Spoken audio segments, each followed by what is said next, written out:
باللہ من الشیطان الرجیم بسم اللہ الرحمن الرحیم وهو الذی انشأ جنات معروشات وغیر معروشات والنخل والزرع مختلفا اکلہ والزیتون والرمان متشابہا وغیر متشابہ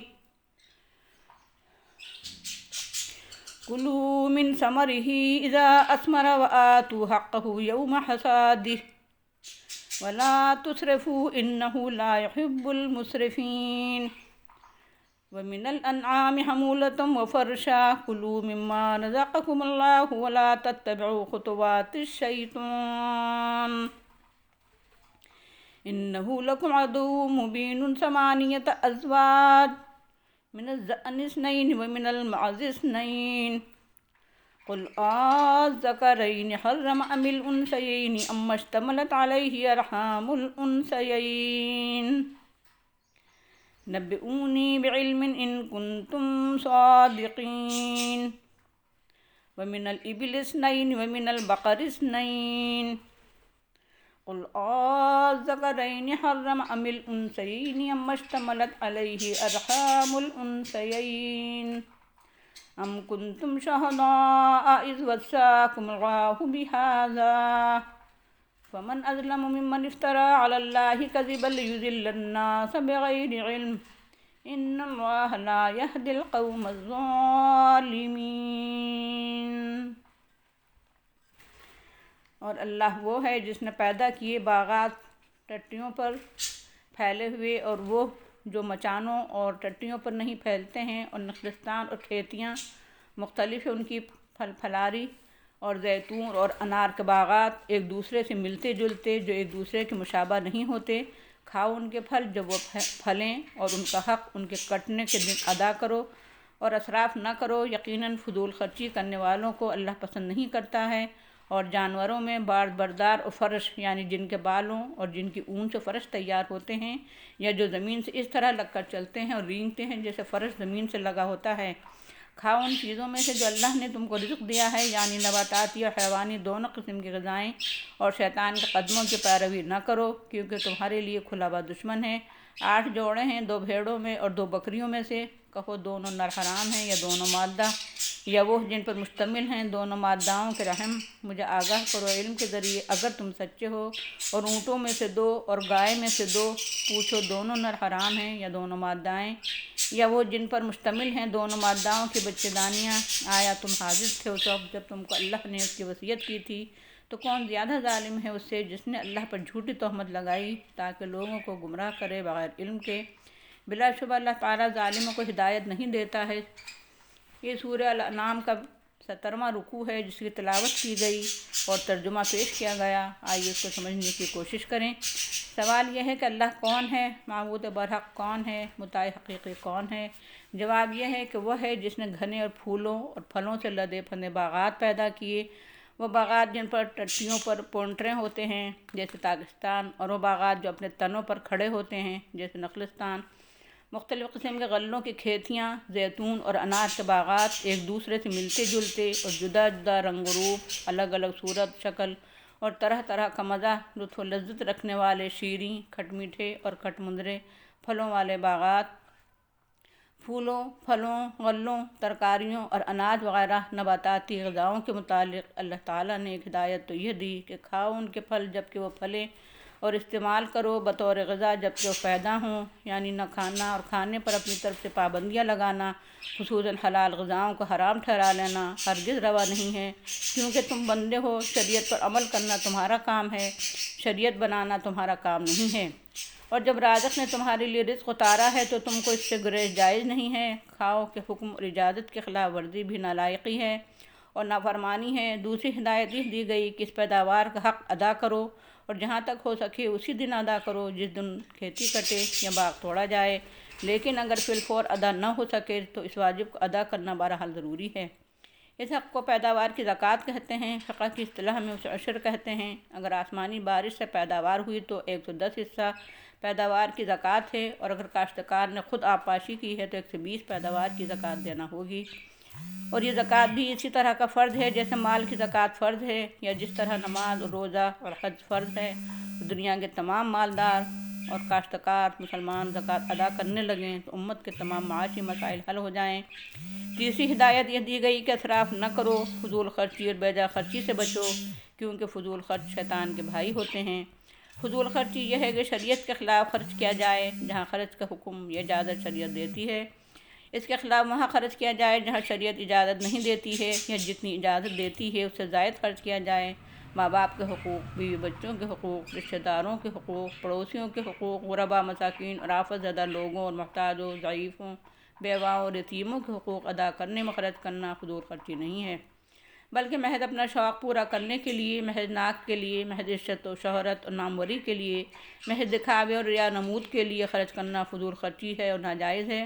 غرض کہ اللہ تعالیٰ فضول خرچی کرنے والوں کو جو حدود شریعت پھاند کر خرچ کرتے ہیں پسند نہیں کرتا، اور اللہ وہ ہے جو تمام انسانوں کا معبود برحق اور مطاع حقیقی ہے۔ اللہ وہ ہے جس نے چوپائے اور مویشی پیدا کیے سواری کے لیے اور بار برداری کے لیے۔ ہاتھیوں، گھوڑوں، گدھوں، خچروں اور اونٹوں سے آج بھی سواری اور بار برداری کے وہ کام نکلتے ہیں جو ہوائی جہازوں اور سمندری جہازوں سے نہیں لیے جا سکتے۔ اللہ وہ ہے جس نے جانور ایسے بھی پیدا کیے ہیں جو فرش کی طرح بچھے ہوتے ہیں اور جن پر آدمی اس طرح آرام سے سفر کرتا ہے جیسے فرش پر آرام سے بیٹھا ہو، اور ایسے جانور جن کے بالوں اور جن کی اون سے فرش تیار ہوتا ہے اور جن کو اس طرح تیار تمہارے لیے مسخر کر دیا گیا ہے کہ جب چاہتے ہو فرش کی طرح لٹا بچھا کر ذبح کر لیتے ہو، اور اسی طرح جب چاہتے ہو دودھ دوہ لیتے ہو، مگر یہ جانور سے سواری بار برداری کے لیے نہیں پیدا کیے گئے بلکہ انسانوں کی غذائی ضرورت کے لیے بھی پیدا کیے گئے ہیں۔ چنانچہ اس کے سلسلے میں بھی ہدایت دی کہ اللہ تعالیٰ نے جو کچھ رزق عطا کیا ہے اسے کھاؤ، یعنی جس طرح نباتات میں سے وہی نباتات کھانا جائز ہے جو غذائی ضرورت پوری کرتی ہے، زہریلے پودے کھانا درست اور جائز نہیں ہے، اسی طرح جو جانور غذائی ضرورت پوری کرتے ہیں اور جسمانی یا اخلاقی امراض پیدا نہیں کرتے، رزق انہی کو فرمایا گیا ہے، یعنی حلال رزق کھاؤ۔ اور دوسری ہدایت اس سلسلے میں یہ دی گئی کہ شیطان کے قدموں کی پیروی نہ کرو، یعنی انہی جانوروں کا گوشت کھاؤ جو حلال ہیں، ان جانوروں کا گوشت مت کھاؤ جو حرام ہیں۔ مذبوحہ جانوروں کا گوشت کھاؤ، مردار اور غیر مذبوحہ کا گوشت مت کھاؤ۔ اپنی طرف سے حلال جانوروں کو حرام مت ٹھہراؤ، اپنی طرف سے حرام جانوروں کو حلال مت ٹھہراؤ۔ غرض کہ جن جانوروں کو کھاؤ حدود شریعت کے اندر رہتے ہوئے کھاؤ، کیونکہ شریعت الہی کے خلاف ورزی ہی شیطان کے قدموں کی پیروی ہے۔ کھانے پینے کے معاملے میں شیطان کے قدموں کی پیروی کے سلسلے کی کچھ مثالیں پچھلے رکوع میں بیان ہو چکی ہیں۔ یہاں از خود حرام کو حلال یا حلال کو حرام کرنے اور قانون سازی کو اپنے ہاتھ میں لینے پر سخت زجر و توبیخ کی جا رہی ہے اور عجب انداز میں ان کو جھنجھوڑا جا رہا ہے۔ فرمایا 4 جوڑے اور 8 زوج تمہارے لیے حلال ہیں۔ واضح رہے کہ جوڑے کے ہر نر و مادہ کو عربی میں زوج کہتے ہیں، یعنی ایک زوج نر ہے اور دوسرا زوج مادہ ہے۔ اسی طرح 8 زوج اللہ کی طرف سے تمہارے لیے حلال ہیں۔ اردو محاورے میں کہا جائے گا کہ 4 جوڑے تمہارے لیے حلال ہیں، ایک جوڑا بھیڑ اور مینڈھا، اور اسی میں دمبا اور دمبی بھی داخل ہے کیونکہ الگ کوئی نوع نہیں ہے۔ دوسرا بکرا اور بکری کا جوڑا، تیسرا اونٹ اور اونٹنی کا جوڑا، چوتھا گائے بیل کا جوڑا، بھینس اور بھینسا بھی اسی میں شامل ہیں۔ بھیڑوں اور بکریوں کا ذکر فرمانے کے بعد فرمایا ان سے پوچھ لو کہ ان میں سے دونوں نر حرام ہیں یا دونوں مادہ، یا دونوں ماداؤں کے جو بچے ہیں وہ حرام ہیں۔ اسی زجر و توبیخ کے بعد مزید ایک سوال یہ کیا گیا کہ جو کچھ بیان کرو وہ محض علم کی بنیاد پر بیان کرنا، محض ظن، قیاس اور اندازے سے نہیں، یا محض تقلید آبا کا حوالہ کافی نہیں ہوگا۔ اگر سچے ہو تو علم کے بلبوتے پر جواب دو۔ اسی طرح اونٹوں، گایوں اور بیلوں کے جوڑوں کا ذکر کرنے کے بعد بھی وہی سوال دہرایا کہ بتاؤ دونوں نر حرام ہیں یا دونوں مادائیں، یا جو کچھ مادہ کے پیٹ میں ہے وہ حرام ہے۔ مزید زجر و توبیخ کے لیے اور ان کے موقف کو غلط ثابت کرنے کے لیے اور ان کو لاجواب کرنے کے لیے ایک سوال اور کیا کہ آیا تم حاضر تھے جب اللہ تم کو اس کی وصیت کر رہا تھا، یعنی باتیں خود گڑھتے ہو اور ان کو خدا کی طرف منسوب کرتے ہو، قانون خود بنانا، رسوم و رواج خود گڑھنا، حلال و حرام خود ٹھہرانا اور ان کو اللہ کی طرف منسوب کرنا معمولی جرم نہیں ہے۔ ایسے شخص یا ایسے لوگوں سے بڑھ کر کوئی ظالم نہیں ہو سکتا۔ یہ در حقیقت خدائی اختیارات میں مداخلت ہے۔ شرک کو قرآن میں ظلم عظیم کہا گیا ہے اور شرک کرنے والوں کو سب سے بڑھ کر ظالم قرار دیا گیا ہے۔ واقعہ یہ ہے کہ اللہ تعالیٰ کی اذن اور سند کے بغیر اس سے آزاد ہو کر قانون سازی کرنا شرک ہے اور اللہ پر جھوٹی تہمت لگانا ہے۔ در حقیقت اس طرح آدمی خود بھی گمراہ ہوتا ہے اور لوگوں کو بھی گمراہ کرتا ہے، اور ساری کارروائی بغیر علم کے بحث جہالت پر مبنی ہوتی ہے، اور ظالموں اور مشرکوں کو اللہ ہدایت نہیں دیتا، یعنی جب تک وہ ظلم و شرک کو نہیں چھوڑیں گے ہدایت سے محروم ہی رہیں گے۔ اس پوری تقریر سے چند باتیں ذہن میں بٹھانا مقصود ہیں۔ ہر قسم کے باغات، کھیتیاں، غلے، ترکاریاں، میوے اور پھل پھلاری اللہ ہی نے پیدا کی ہیں، وہی خالق، مالک اور رازق ہے۔ اس کی تخلیق کو کسی اور کی طرف منسوب نہ کرو، وہی منعم اور محسن ہے، نعمتوں کو منسوب بھی اسی کی طرف کرو اور ان پر شکریہ بھی اسی کا ادا کرو۔ ان چیزوں کو اسی کا نام لے کر کھاؤ اور ان کو کھانے کے بعد اسی کا شکر ادا کرو، ان کو کسی اور کی نظر مت کرو، کسی اور کی خوشنودی حاصل کرنے یا اس کی ناراضی سے بچنے کے لیے مت چڑھاؤ۔ ان نعمتوں کی زکوٰۃ ادا کرو اور ان پر فقراء اور مساکین کا جو حق ہے وہ ادا کرو، ان کو دوسروں کی طرف منسوب کر کے، ان پر دوسروں کا شکریہ ادا کر کے، ان کو دوسروں کی نظر کر کے، دوسروں پر چڑھاوے کے طور پر چڑھا کر ان کے کھانے اور استعمال کرنے میں اپنی طرف سے پابندیاں عائد کر کے، حلال کو حرام کر کے یا حد سے زیادہ استعمال کر کے یا ان کو ضائع کر کے یا ان کے کھانے پینے میں حدود شریعت کی پاسداری نہ کر کے، اور اسراف اور فضول خرچی نہ کرو۔ ان کو بیجا طور پر استعمال کرنا اسراف ہے، اور اللہ تعالیٰ فضول خرچ لوگوں کو پسند نہیں فرماتا۔ اپنی خواہشات یا باپ دادا کے روش یا دنیا کے چلن کے بجائے ان کے استعمال میں یہ بات ملحوظ رکھو کہ اللہ کیا پسند کرتا ہے۔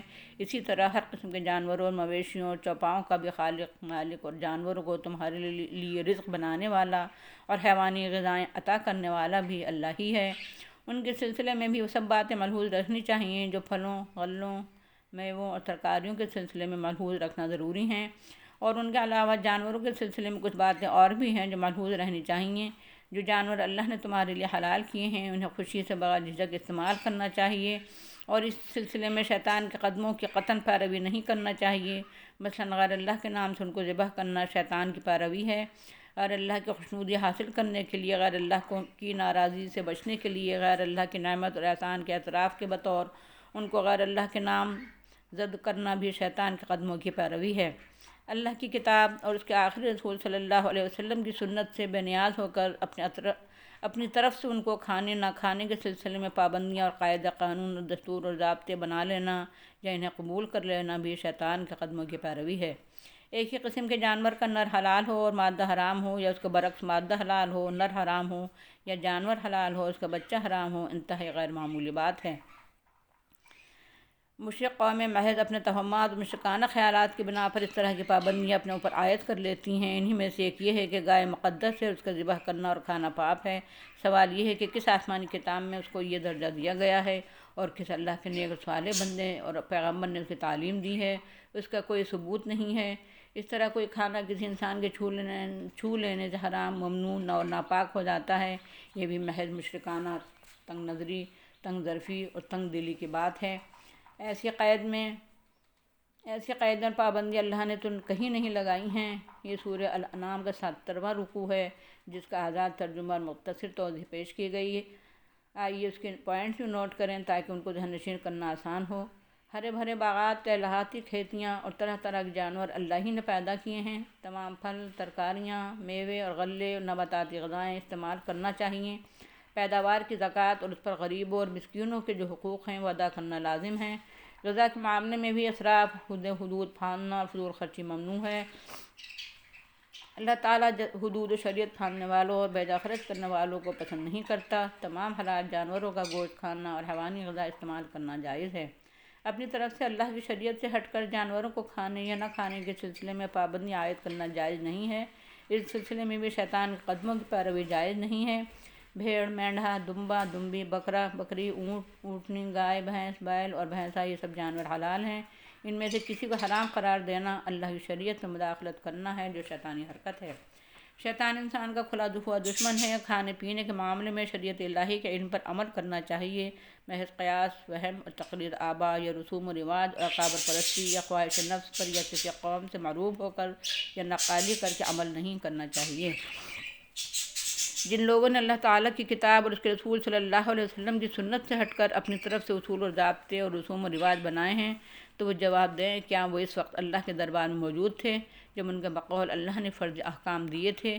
جو لوگ خود ساختہ احکام اور وسائل کو اللہ کی طرف منسوب کرتے ہیں وہ اللہ پر جھوٹی تہمت لگاتے ہیں اور بغیر علم کے خلق خدا کو گمراہ کرتے ہیں۔ جو لوگ اپنی زندگی کو ظلم و شرک سے ملوث کر لیتے ہیں اور اس گمراہی اور گناہ سے باز نہیں آتے، اللہ ان کو ہدایت نہیں دیتا۔ وہ خواہ کتنی ہی کوشش کر لیں مگر وہ چونکہ جھوٹی اور بہتان ترازی پر اپنی مخالفانہ تحریک چلا رہے ہیں، اس لیے اللہ ان کو کامیاب نہیں ہونے دے گا۔ وآخر دعوانا الحمد للہ رب العالمین۔ السلام علیکم ورحمۃ اللہ وبرکاتہ۔